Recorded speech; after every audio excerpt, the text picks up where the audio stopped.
Muy buenas tardes a todos. En esta oportunidad vamos a proceder con la demostración de este teorema que se denomina teorema del ángulo exterior interior en un triángulo. Este teorema va a vincular lo que es un ángulo exterior con un ángulo interior de un triángulo que no sea adyacente a este. Por ejemplo, aquí tenemos el ángulo beta prima, que es ángulo exterior, y tenemos un ángulo alfa, que es un ángulo interior. Si se cumplen estas condiciones, este teorema afirma que en cualquier triángulo ese ángulo exterior siempre va a ser mayor que ese ángulo interior. Para demostrar este teorema es necesario repasar algunos puntos, como ser lo que son ángulos opuestos por vértice, lo que son los elementos de un triángulo y la congruencia de triángulos. Con la demostración de este teorema ya podemos abrirnos al estudio de las propiedades de las rectas paralelas. Iniciemos con la demostración de este teorema. El título es una forma de abreviar el teorema para ubicarnos en los procesos de demostración. Entonces, por el título sabemos qué teorema estamos empleando. Ya no necesitamos escribir todo el teorema. Estos teoremas pueden nombrarse de diferente manera. Por ejemplo, en algunas circunstancias se lo llama teorema del ángulo exterior. Pero esas son denominaciones que se les da a efectos de identificarlo de acuerdo a la manera en que se avance, ¿no? El teorema dice lo siguiente. En un triángulo, la medida del ángulo exterior siempre es mayor que la medida de cualquiera de los ángulos interiores no consecutivos. Entonces iniciamos con el análisis del teorema dividiendo la hipótesis y los datos del teorema de la tesis. Entonces iniciamos identificando la hipótesis y los datos. Nos habla de un triángulo, que puede ser cualquier triángulo porque nos refiere que sea un triángulo en específico. Entonces, como dato 1 ponemos que tenemos el triángulo ABC y nos ayudamos de un gráfico. Dibujamos cualquier triángulo ABC. La segunda condición es escoger un ángulo exterior al que vamos a llamar beta prima y un ángulo interior al que vamos a llamar alfa, de tal manera que no sean consecutivos. Es decir, que el ángulo alfa no es un ángulo consecutivo al ángulo beta prima. Y dibujamos esos ángulos. Pues aquí tenemos el ángulo beta prima y tenemos el ángulo alfa. Ahora, si tenemos estos datos, ¿no? Entonces, como consecuencia tenemos que este ángulo exterior beta prima va a ser mayor al ángulo interior alfa. Antes de proseguir con la demostración del teorema, vamos a verificar si efectivamente con estas condiciones es verdad que se puede dar que el ángulo interior siempre es menor que un ángulo exterior no adyacente, ¿no? En cualquier triángulo. Antes de continuar con la demostración del teorema, vamos a verificar si efectivamente es verdad este teorema y se cumple en los distintos tipos de triángulos, para lo cual nos vamos a valer de esta herramienta de la calculadora de GeoGebra y vamos a dibujar el triángulo ABC. Tenemos este triángulo aquí, tenemos el ángulo exterior beta prima y los ángulos interiores alfa y gamma. Observamos que efectivamente el ángulo alfa y el ángulo gamma siempre son menores que el ángulo beta prima.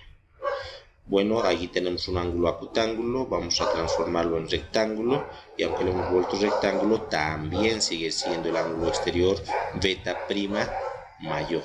Vamos a disminuir el tamaño de este ángulo exterior, volviéndolo obtuso, y vamos a volverlo bien obtuso. Y vemos que efectivamente los ángulos interiores siguen siendo menores que el ángulo exterior beta prima. Por tanto, podemos concluir que el ángulo alfa y el ángulo gamma son menores que el ángulo beta prima. En esta dirección se ha verificado eso. Ahora verifiquemos en la siguiente dirección. Entonces vamos a volver este triángulo un triángulo obtuso, pero ahora en el sentido contrario. Y vemos que el ángulo beta prima ha crecido, pero el ángulo alfa también ha crecido, pero no lo suficiente como para superar al ángulo exterior. Sigue siendo un ángulo mucho menor este ángulo interior alfa. Sin importar que lo extendamos mucho, aquí tenemos que este ángulo alfa sigue siendo menor al ángulo beta prima.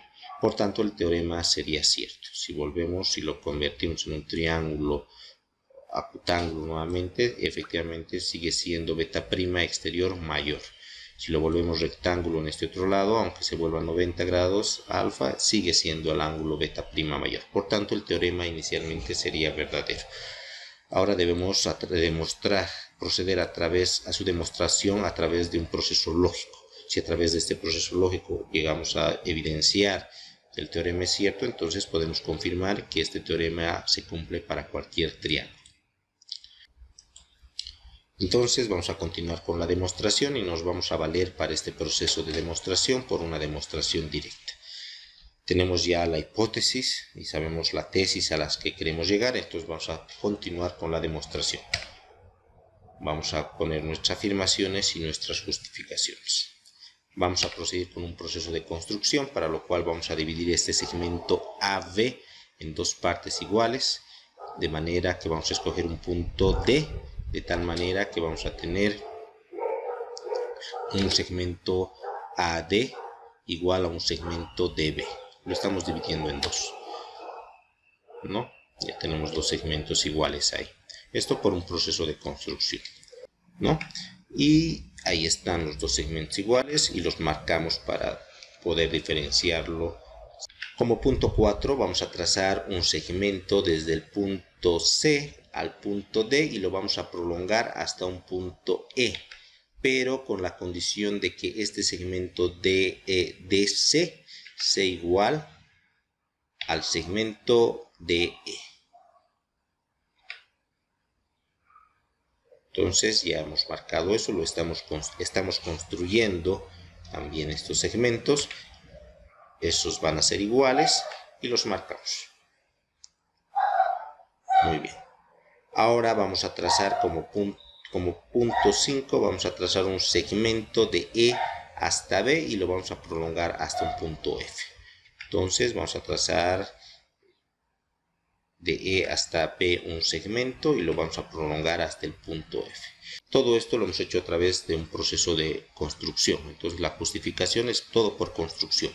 No hemos modificado las características del teorema, simplemente hemos agregado varias líneas con determinadas medidas, de manera que ahora tenemos varias figuras geométricas adicionales, ¿no? Entonces tenemos líneas, tenemos ángulos, tenemos triángulos. Ahora vemos que los segmentos CE y el segmento AB interseccionan en el punto D. Por tanto, los ángulos que forman son opuestos por vértice. Y los ángulos opuestos por vértice son iguales. Por tanto, podemos afirmar que el ángulo CDA es igual al ángulo EDB. Esto por opuestos por vértice. Entonces, dibujamos esos ángulos y los marcamos. Ahora observamos que los triángulos ACD y el triángulo BDE son triángulos que tienen tres elementos comunes en un orden determinado: lado, ángulo, lado. Por tanto, podemos afirmar que son congruentes. Entonces, el triángulo ADC es congruente con el triángulo BDE por lado, ángulo, lado. Eso, observando los datos del teorema, vemos que están esas medidas en el punto 3, en el punto 4 y en el punto 6, ¿no?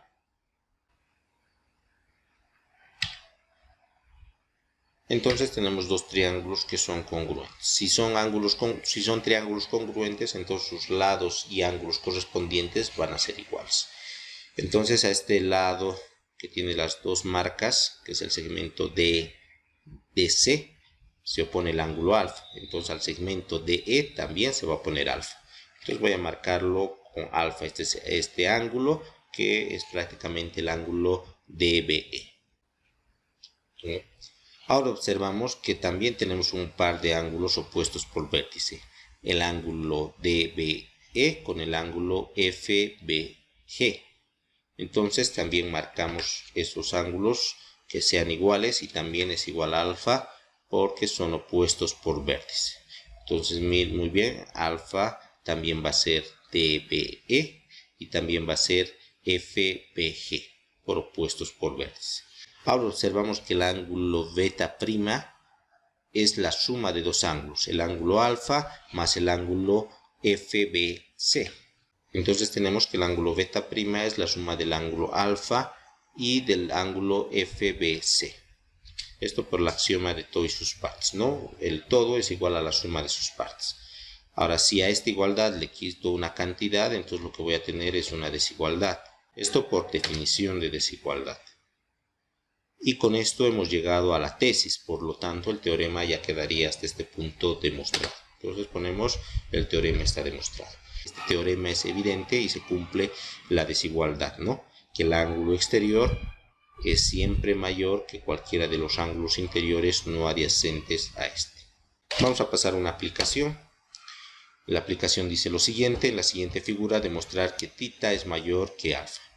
Aquí tenemos un ángulo θ, aquí tenemos un ángulo alfa. Nos piden demostrar que este ángulo θ es mayor que este ángulo alfa. Entonces, como dato tenemos el gráfico evidentemente y tenemos varios triángulos con puntos en común. Nos piden demostrar que θ es mayor que el ángulo alfa. Vamos a iniciar planteando nuestra afirmación sin nuestras justificaciones y para ello como segundo paso vamos a escoger por ejemplo este ángulo beta que efectivamente es mayor al ángulo alfa. Esto porque el teorema del ángulo exterior-interior, pero aplicado en el triángulo ABC. Obsérvese que el ángulo beta es exterior y el ángulo alfa es un ángulo interior no consecutivo a beta. Como cumple la condición, entonces beta es mayor que alfa. Luego vemos, por ejemplo, que beta es igual a beta, podemos marcarlo de esta manera, porque son ángulos opuestos por vértice. Ya nos estamos ayudando del gráfico para hacer la demostración. Ahora observamos que efectivamente también aquí tenemos un ángulo exterior y aquí un ángulo interior no consecutivo en el triángulo ACE. Por tanto, podemos decir que beta es menor que el ángulo θ, ¿no? Esto por la aplicación del teorema del ángulo exterior-interior en el triángulo ACE. Ahora tenemos un grupo de desigualdades con cierto orden y podemos ordenarlas de la siguiente manera. Θ mayor que beta y beta es mayor que alfa. Esto por la propiedad transitiva de las desigualdades en el punto 1 y en el punto 3. Quitamos esta desigualdad del medio porque tenemos efectivamente que θ es mayor que el ángulo alfa, con lo que la aplicación quedaría demostrada, ¿no? Muy bien, esto es todo lo referente a este teorema. Posteriormente vamos a aplicar directamente este teorema cuando ya empecemos a demostrar las propiedades de las rectas paralelas. Eso es todo por ahora. Hasta el próximo video.